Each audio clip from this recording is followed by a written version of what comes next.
Bueno, Nora, com estàs? Hola, molt bé. Com ha anat la teva Molt contenta lectura? d'haver llegit això. Vinga, explica'l una miqueta, va. A veure, l'última novel·la de Villalobos. Bàsicament comencem a Barcelona, sense dir que és Barcelona, a un barri que podria ser el Carmel, sense dir que és el Carmel, en la història de dos amics que porten 30 anys junts, tots dos han vingut del Cono Sur, i del Cono Sur amb aquesta ambigüitat, i tots dos estan en una situació vital una mica complicada. Al Max li tanquen el restaurant, que porta 30 anys funcionant, i no té diners, té un munt de deutes i no pot tirar endavant de cap manera. El Gastón és bé, al final és el narrador, és el que comparteix el nostre punt de vista, és el que ens inclou en el seu punt de vista, i és l'únic, i està una mica millor que el Max, intenta animar-lo, però resulta que el seu gos té molts problemes de salut, està a les últimes i llavors doncs, també està com super desmotivat. De cop arriba el fill del Max, que és un investigador que està a la tundra investigant coses molt complicades, molt estranyes i molt secretistes, i amb això porta una mica més de problemàtica a les vides d'aquest parell. Hi ha molta ambigüitat en moltes coses, això és una marca d'estil de tota la novel·la i és brutal, és fantàstica. Parla de cebollas alargadas i són calçots, parla de el mejor jugador de la tierra i tothom sap que és Leo Messi. però no ho diu.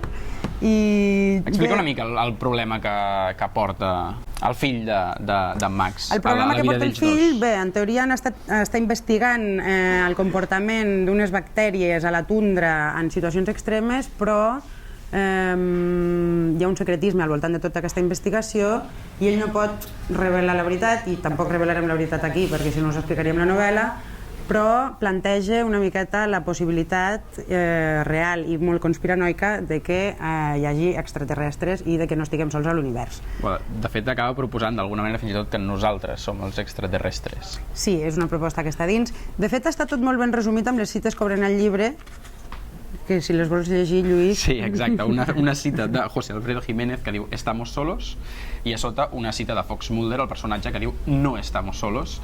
A mi, jo l'he trobat una mica cinematogràfica, no en un sentit pejoratiu. De fet, m'ha recordat explícitament a la pel·lícula del Dia de la Bèstia. L'has vista?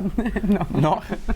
És una pel·li que va d'un cura que descobreix el dia en què Satanàs es revelarà a la Terra, i aleshores comença tota una peripècia amb dos personatges més que es va trobant per intentar aturar el mal. I llavors hi ha com aquests... m'hi ha fet pensar en aquest sentit de dir, hi ha com aquests dos personatges ultra quotidians que d'alguna manera s'acaben convertint en herois de lo quotidià, ja no per la transcendència de l'assumpte, que al final pot ser més una paranoia o una conspiració més pròpia o més personal, sinó m'ha agradat com la idea aquesta de dir, la vida també és una mica com te la vas fent tu, saps? I com tu et vas inventant la teva potencialialitat. Totalment, i arriben elements estranys, però realment el to general és supercostumbrista. Estem dins les vides totalment normals i al principi anodines d'un parell de personatges normals. I amb molt de sentit de l'humor. Molt de sentit de l'humor i superben escrit, es llegeix rapidíssim. Qui l'hagi llegit també,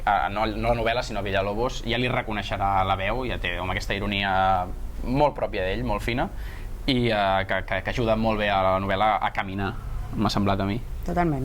Doncs això, ja ho teniu. La invasión del pueblo del espíritu, Juan Pablo Villalobos, publica Editorial Anagrama.